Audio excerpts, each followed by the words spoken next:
It's another morning in Madrid, and people are going through their daily lives. Salesman Sergio is calling a client to tell them about his latest wares. Vagrant Israel is kicked out by the police for sleeping on the streets again. Gambling addict. Trini asks the grocer to put today's expenses on her bill.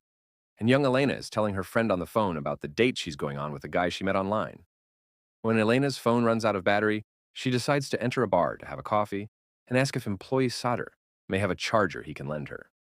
Right behind her, a coughing sick man also enters the bar and rushes to the bathroom, making owner Amparo angry because people are always using her bar's toilet without buying anything. Israel suddenly barges in as well because he knows Amparo will feed him for free, and his constant, loudly quoting of the Bible is an annoyance for everyone there, including an impatient bank clerk, a street cleaner, and former cop Andres. But it doesn't seem to bother Nacho because he has his headphones on. Sergio and Trini come into the bar, and Trini is ready to spend all the money she has left on the bar's slot machine. When the bank clerk gets tired of waiting for his breakfast, he decides to leave without eating. But as soon as he steps outside, he's shot. Everyone in the streets runs away, and all the people in the bar panic, although it takes Nacho a moment to catch on to what's going on, because he didn't hear the gunshot. There's no signal inside the bar, meaning they can't call the police, so the street cleaner decides to go out anyway. Unfortunately, while he's checking on the bank clerk, he's shot as well. Israel laughs and continues to quote the Bible as the others panic and throw themselves on the floor just in case. In fact, Israel wants to leave since he has church today, but Amparo convinces him to stay by offering him more food and promising to talk to the priest later. Trini carefully reaches for the remote and turns on the TV, but as she surfs through the channels, the group notices something very weird. Nobody is talking about the deaths that just happened in the middle of the streets of Madrid, which is incredibly suspicious. While everyone argues about it, Trini looks outside and finds something even more suspicious. The bodies are gone, and there isn't even a drop of blood left. They don't understand why somebody came by to pick up the bodies, but didn't check on them, and the group tries to keep itself busy by watching TV or chatting while waiting for help. Satra begins throwing crazy theories around, wondering if this is a dream or if they've been abducted by aliens or even the government. After Amparo slaps him to make him see sense, the group starts going over the facts. Elena thinks maybe the two guys were connected, but it doesn't sound likely for a street cleaner and a bank clerk. Sergio, on the other hand, realizes that maybe it's not a criminal who's doing the shooting, it's the police. They may have received a tip-off saying an important criminal is inside the bar, but they don't know who it is, so they shoot anyone that comes out. If it's someone very dangerous like a terrorist carrying a bomb, they can't risk letting them out. It would explain why the area has been evacuated and why the cops aren't bursting in to catch them. As everyone discusses this theory, Nacho decides to hide his bag before they find it suspicious, but he's caught red-handed. Sergio and Andres hold Nacho, while Sadr grabs the bag, but he doesn't dare to open it. Amparo takes it from him and opens it herself, finding a bunch of clothes and a hard disk. Nacho swears it's just work files, but as another argument begins over what to do with it, Elena takes it, throws it on the floor, and repeatedly steps on it until it's destroyed. Then she calls everyone babies for obsessing over dumb theories. However, Nacho is angry that he was found suspicious just because of his beard and because he ignored the shot. Thus, he points at Sergio's suitcase to make the same accusation. Amparo takes the suitcase, and Sergio tries to get it back, causing de Satur jump in to defend his employer, and Sergio hits him instead.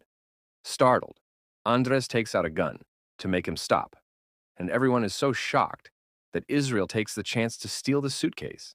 After quoting the Bible again, he opens it, only to reveal a bunch of lingerie. That's the product Sergio sells.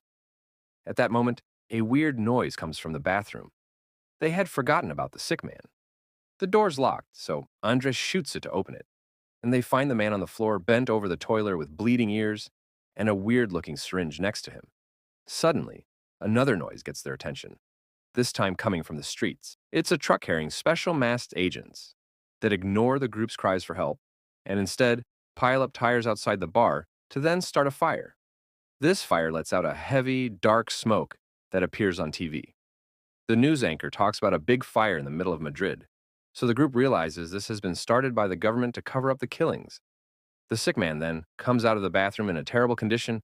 He drops his phone and tells them, "Don't touch me," before he falls to the floor and dies. Nacho grabs the man's phone, and by looking at the pictures, they find out he belonged to the military and used to work in Africa. The pictures also show a group of men wearing hazmat suits. Now everything is clear. This man has brought a deadly disease with him.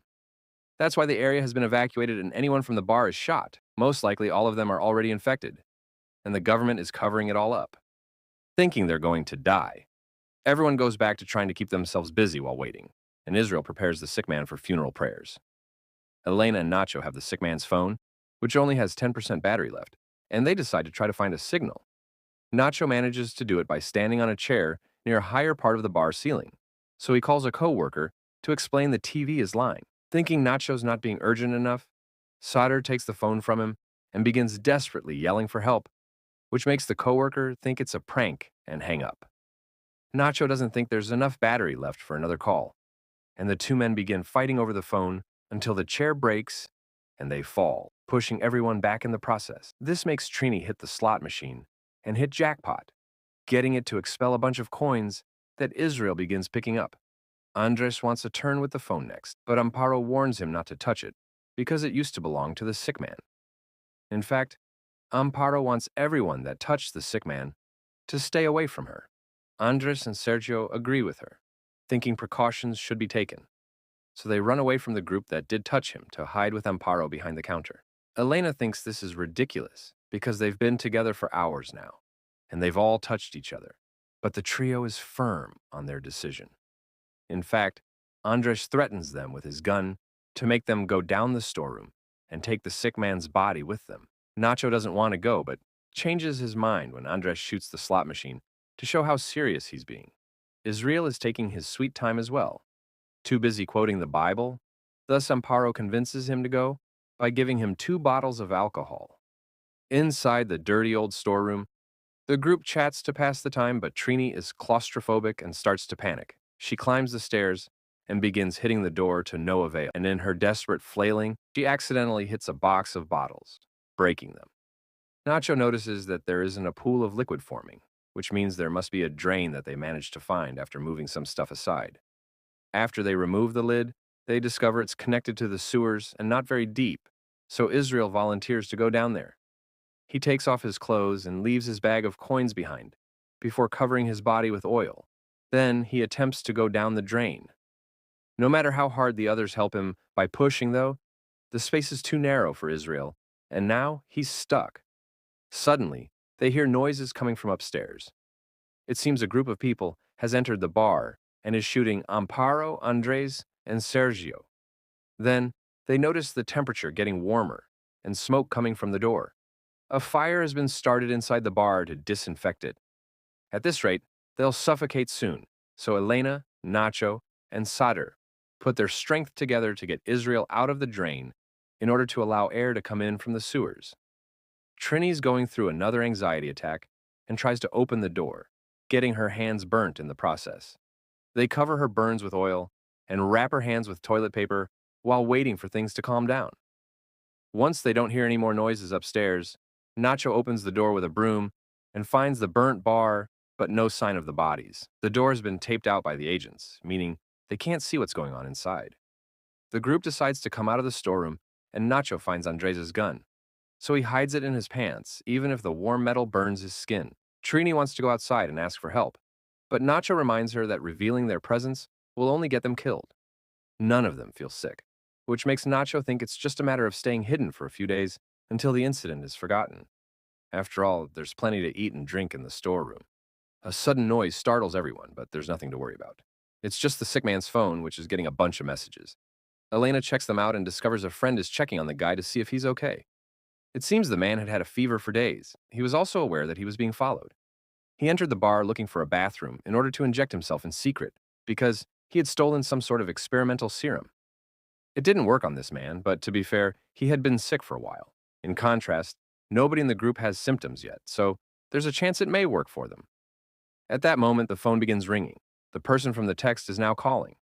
Nacho isn't sure if they should answer, because it may be a trap, and it takes him such a long time to decide that the phone's battery runs out. Sadr runs upstairs to see if he can find a charger that fits when Elena remembers something. One of the messages said something about 4 doses left. The group checks the body and finds nothing, which gets them to rush to the bathroom next. Israel gets there first, finds the box with the other 4 syringes, and begins singing when he realizes he has power over the group now. There are only 4 doses for 5 people, and while the group discusses how to proceed, Israel injects himself with one, suspecting that they'd vote out the hobo. Nacho takes out the gun, but doesn't shoot, because Elena points out they'll be heard by the cops outside. Instead, he jumps on Israel to beat him up. Israel manages to overpower him and gains control of the gun. So when Satter tries to retrieve the syringes, Israel hits him, and the box falls into the storeroom. Trini rushes downstairs and picks it up, but because of her bandaged hands, she lacks coordination and accidentally drops the box in the sewers. Someone thinner needs to go through the hole, meaning their only option is Elena. After taking off her clothes and covering her body with oil, Elena gets into the hole. Trying to go down hurts her thighs and makes her bleed, but the group keeps pushing until she goes through and falls into the dirty water. It doesn't take her long to recover the box of syringes, but she refuses to tie it to the wire Nacho is lowering, because she knows they'll use them all and leave her with nothing. Elena wants to be better than them, so she won't be using one on herself either. But if the others want to have a proper discussion about this, they'll have to come down too. Elena goes exploring, while the group uses a piece of pipe to make the hole bigger. After a few turns, Elena finds a storm drain and takes a look after hiding the syringes in a hole in the wall. On the streets, special agents and cops are still surrounding the area and taking care of the bodies they retrieved from the bar. Then, Elena goes back to the storeroom hole, where she finds the men have already come through and are now helping Trini, whose flailing makes everyone fall into the water. Sacher and Trini get out all right, but Nacho takes the chance to jump on Israel to try to recover the gun. A fight ensues underwater, and after a few shots are fired, Nacho comes out victorious, saying it was Israel that did the shooting and disappeared in the water after Nacho took the gun from him. The group thinks Nacho killed Israel, who's acting more and more violent by the second. Tired of everyone acting crazy, Elena requests Nacho to throw away the gun if he wants her to take them to the syringes. Instead of doing as she says, Nacho threatens to kill Satter. Now Elena has no choice but to take them to the wall from earlier. On their way there, Trini makes use of the bag with coins she took from Israel earlier and drops coins on the ground so they can find their way back. When they reach a dark tunnel, Trini cries out, pretending that Sacher is pushing her, when it's actually her pushing him into the water. Then she pretends to try to help him out when in truth, she's grabbing his head and keeping him down to drown him. Nacho fires a shot to get some light and sees what Trini is doing, so he quickly jumps into the water to help Satter out. Then, they move to a tunnel with more light while keeping Trini at gunpoint, but Nacho doesn't dare to shoot her. Trini confesses she doesn't like to be seen and she grabs the gun, taking it around the corner in order to end things herself. The remaining trio finds the syringes and divides them among them, but before they can do anything, they hear the sound of coins being tossed. They go to see what's going on and find Trini's body with coins over her eyes. This turns out to be a trap, because while they're distracted by Trini, Israel approaches them from behind and kills Satter. Then, he chases after Elena and Nacho, who run through the tunnels until they find a set of stairs that can take them outside. As they climb up, Elena trips and loses her syringe, and Nacho is grabbed by Israel. Seeing as there's no escape for him, Nacho gives Elena his syringe and lets go of the stairs, making both men fall and die. Crying, Elena injects herself, then pushes the manhole lid at the end of the stairs until she manages to move it and get out. She finds herself on the other side of the containment zone. So there are people everyone staring at the state of her looks. A man tries to ask if she's all right, and a woman gives her a jacket. But Elena doesn't pay attention. She just wanders away with a dazed look on her face. She's incredibly lost in her own mind and doesn't notice that she walks by the guy she was supposed to have a date with. He even calls her name, but Elena just keeps moving forward.